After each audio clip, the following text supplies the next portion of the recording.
నా పేరు పవన్ కుమార్. మాది మద్రి విలేజ్ కోయిర్ మండల్, సంగారెడ్డి డిస్టిక్, తెలంగాణలోనే. సో మాది జరబా కాన్స్టిట్యూన్స్ కింద వస్తుంది. సో మెయిన్ గా మాకు వచ్చిన ఇది నేను ప్రజాభవన్ రావడం రెండోసారి అన్న. ఈ రోజు రేవంత్ రెడ్డి సార్కి అప్లికేషన్ ఫామ్ వేయడం జరిగింది. రెండోసారి ఇది అంటే ఆల్రెడీ ముందు ఒకసారి వచ్చాను. సో మా ఊర్లో మెయిన్ ఏంటంటే టూరెంట్ గ్యాస్ అన్న ప్రైవేట్ సంస్థ. ఈ టూరెంట్ గ్యాస్ అంటే ప్రజలకు ఇష్టం లేకుండా, ప్రజల అనుమతి లేకుండా టూరెంట్ గ్యాస్ స్థాపిస్తున్నారు. ఇది ఒక ప్రైవేట్ సంస్థ. ఈ ప్రైవేట్ సంస్థ గవర్నమెంట్ మద్దతు ఇస్తుంది. సో మీరు చూడన్న, ఒక ఊరికి డెవలప్మెంట్ ఇస్తే అంటే ఊరే స్వాగతిస్తుంది, కానీ ఊరికి నష్టం అయితే ఊరు స్వాగతించదు. సో అలాంటి ఒక నష్టపూరితమైన కంపెనీ మా ఊరికి వస్తుంటే మేము స్వాగతిస్తలేదు. సో గత 5 సంవత్సరాలు చాలా మంది లీడర్స్, ఎంతో మంది రాజకీయ నాయకులు కలిసి మాకు ఈ వద్దు టూరెంట్ గ్యాస్ వద్దు, మా ఊరి మా ముద్దు అని చెప్తున్నారు. చూడండి మెయిన్ గా టూరెంట్ గ్యాస్ చాలా మంది అడుగుతున్నారు. దీనివల్ల లాభాల కన్నా నష్టాలు ఎక్కువ ఉన్నాయన్న. ఇది అంటే ఇది ఆల్రెడీ మాకు 20 years బ్యాక్ రిలయన్స్ గ్యాస్ చేస్తారు మా ఊరు వెనకాల. సో చూడండి అప్పుడు విశాఖ ప్లాంట్ లో గ్యాస్ లీక్ అయితే మేము 2 రోజులు అన్నం పెట్టుకోలేనా. అట్లా ఊర్లో అన్నం వండించాలన్నా గ్యాస్ మంట ముట్టించలేని పరిస్థితి, ఇంజన్ స్టార్ట్ చేయలేని పరిస్థితి, బైక్ ఆన్ చేయలేని పరిస్థితి, బస్సులు ఆన్ చేయని పరిస్థితి. సో అలాంటి అక్కడ జరిగి ఉంటే ఇప్పుడు ఏకంగా స్టేషన్ పెడతాడు ఊరు మధ్యలో, ఊరు ముంగట, ఊరు వెనకాల గ్యాస్, ఊరు ముంగట గ్యాస్, ఊరు మధ్యలో మేము. అదే మేమేమో ఊరు మధ్యలో గ్యాసెస్ లేవు, గ్యాస్ల మధ్యలో మీ ఊరు ఉన్నట్లుంది. ఇంచుమించు 2000 మంది ఓటర్లు ఉన్నారు మా ఊర్లో. సో నిజంగా అనుకోకుండా కొద్దిగా గ్యాస్ లీక్ అయినా ఊరు అల్లకొలమయ్యే ఛాన్స్ ఉంది, నష్టపోయే ఛాన్స్ ఉంది. సో మాకు వద్దు గ్యాస్ వద్దని చాలా మంది చెప్పేసినాం. చాలా మంది ఓట్లు అడుగుతారు, ఓట్లు వేసుకుంటారు, పోతారు, కానీ ఏ రకంగా మాకు యూజ్ లేదన్న. సో ఈ విషయంతోనే మేము ఊరు మొత్తం కలిసి పాదయాత్ర స్టార్ట్ చేసామన్న.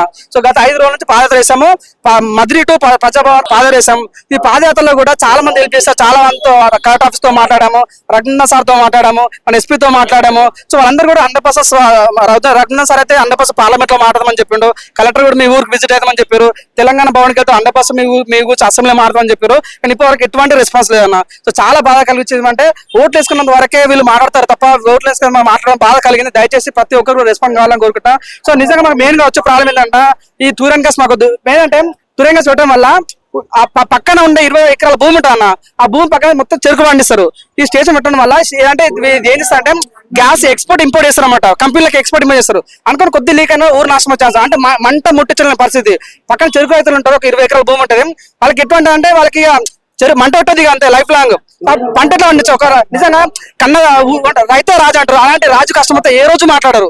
సో నిజంగా రాజు గురించి రైతుల పేరు బాపడం ఎంతో మంది ఉన్నారు. నిజంగా రైతు గురించి మాట్లాడే కోల్పోయారు. నిజంగా మా ఊరు కన్నా రైతు నష్టపోతాడు.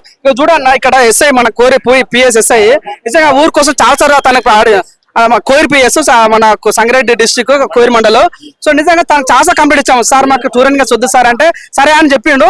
కానీ కొన్ని సార్ ఏంటంటే ఊరికి వచ్చి అదే మేము ఏమైతే కంప్లీట్ ఇచ్చామో అదే సార్ వచ్చి మా గురించి నెగిటివ్ మారుతుంటే, అంటే సార్ పేరు ఈశ్వరరావు సంథింగ్ ఉంటది.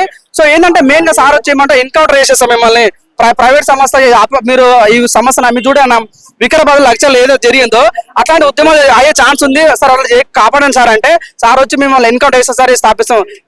ఎంత ఘోరం అంటే అన్న, లేడీ కానిస్టేబుల్ లేకుండా లేడీని తోచేస్తారు అన్న. చాలా బాధ కలిగిస్తుంది మాకు. ఇది వద్దు సార్ టూరెంట్ గ్యాస్ వద్దని చెప్తుంటే కూడా నిన్న నాతో పాటు పాదయాత్రకు 8 మంది పాదయాత్రకు వస్తే 5 మందిని అరెస్ట్ చేశారన్న ఈ రోజు.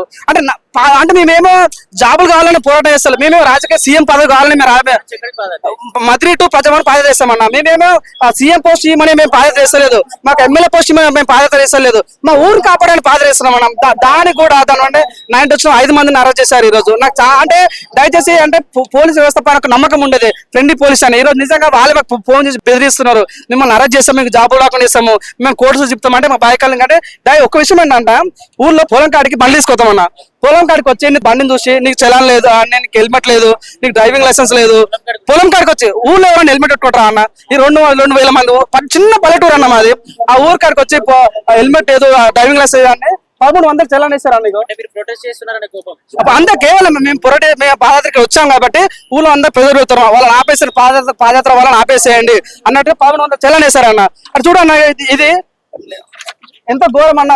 పొలం పక్కన వచ్చి నిజంగా చలాన్ వేయడం చాలా బాగా కలిగింది. మెయిన్ గా ఏదంటే అన్నగో ఊరు అన్న చివరసకు వచ్చి మాకు వద్దు టూరెంట్ గ్యాస్ వద్దని ధర్నాలు వేస్తారు. అంటే నిజంగా మాకు బాగా కలిగే విషయం అంటే ఎందుకు అంటే ఒక రీతు చౌదరికో, ఒక మంచు విష్ణుకో, ఒక జానీ మాస్టర్కో, ఒక అమ్మాయి ఏదో కేసు పెడుతున్నావు తప్ప నిజంగా ఎందుకో మీడియా ఎందుకు మాట్లాడతలేదు? ఎన్నోసార్లు చెప్పాలని చూసినాం, ఎన్నో సార్లు ట్రై చేసినా కూడా ఏ మీడియా మాట్లాడదు. ఒక తిన్న మళ్ళీ మెసేజ్ చేసి ఆయన రెస్పాండ్ కాడు.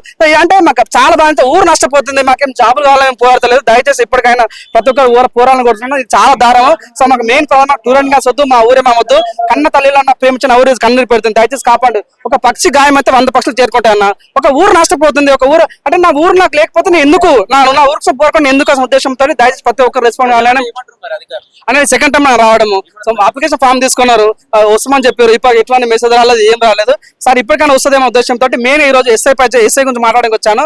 సో మేము ఆల్ కంప్లీట్ ఇచ్చినందుకు మళ్ళీ ఎస్ఐ మమ్మల్ని నిన్న అరెస్ట్ చేశారు కాబట్టి ఎస్ఐ పైన తగిన చర్యలు తీసుకోవాలి, న్యాయబద్ధమైన చర్యలు తీసుకోవాలని మనస్ఫూర్తి కోరుకుంటున్నాను. దయచేసి ఈ వీడియో చూసి అందరూ రెస్పాండ్ కావాలని ప్రతి ఒక్కరిని కోరుకుంటున్నాను.